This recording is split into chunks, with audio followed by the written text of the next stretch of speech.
As Jerry mentioned, I served alongside Barbara as an assistant to the Solicitor General for 7 years.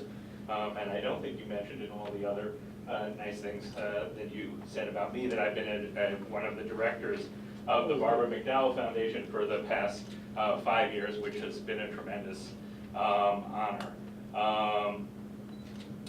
And in a few minutes, I'm going to read some remarks praising Barbara and the foundation that Justice Ginsburg sent. And Justice Ginsburg asked me to read the remarks so that you would all know that although, as Jerry said, she was unable to be here in person, it's a busy time at the court right now, as you all know, that she is definitely here in spirit. Justice Ginsburg was a tremendous fan of Barbara, and the Justice also strongly supports the work of the foundation, both for good reason.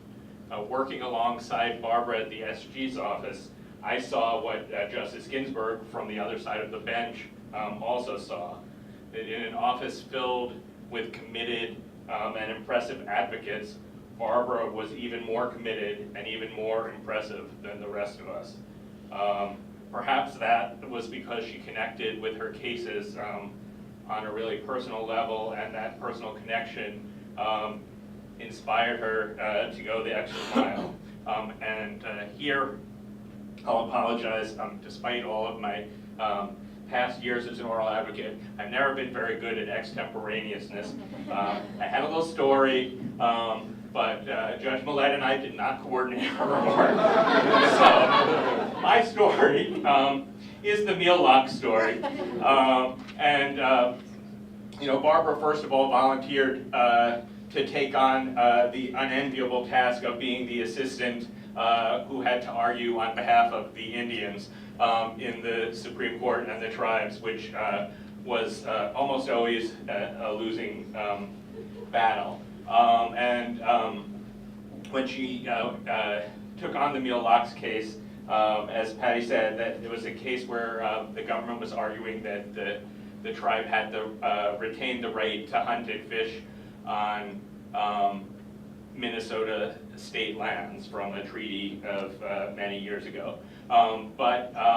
As typical of Barbara didn't just sit in her office like a typical assistant would do, poring over the books, trying to devise clever arguments. As Judge Millett said, she traveled to the reservation where she not only bonded with the people over the peace pipe, but she saw firsthand how the tribe members were continuing to engage in their traditional hunting and fishing practices. And then Barbara came back to DC and went to the court, as the amazing advocate she was, she conveyed that firsthand experience and made the court really understand that. That, along with some clever arguments that she devised poring over the books, I think is what enabled her to convince 5 justices to rule for her, which was, as I said, pretty unheard of at that time.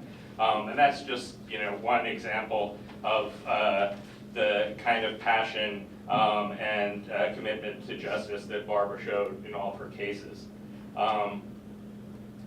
Taken from us far too early, Barbara's not here today to pursue that commitment to justice that she displayed in that case and that she displayed in the many cases that she argued as the head of the legal aid appellate advocacy process. But she's ably represented, I think, by the foundation that carries on her legacy. And like Barbara herself, the foundation is stands out among its peers for its commitment and its impressive record in advancing social justice. But Justice Ginsburg, in her remarks, has really, I think, summarized the spirit and accomplishments of both Barbara and the foundation, as usual, far more eloquently and more concisely than I. And so I'm just going to read those remarks now to you all. The Justice writes, whether arguing a complex case before the Supreme Court, entertaining a Shakespeare theater audience at a moot court, or leading the appellate advocacy endeavors of the Legal Aid Society, Barbara McDowell was an advocate to appreciate and applaud. It is fitting that a foundation has been established in her memory. I join legions in celebration of the foundation's 10th anniversary.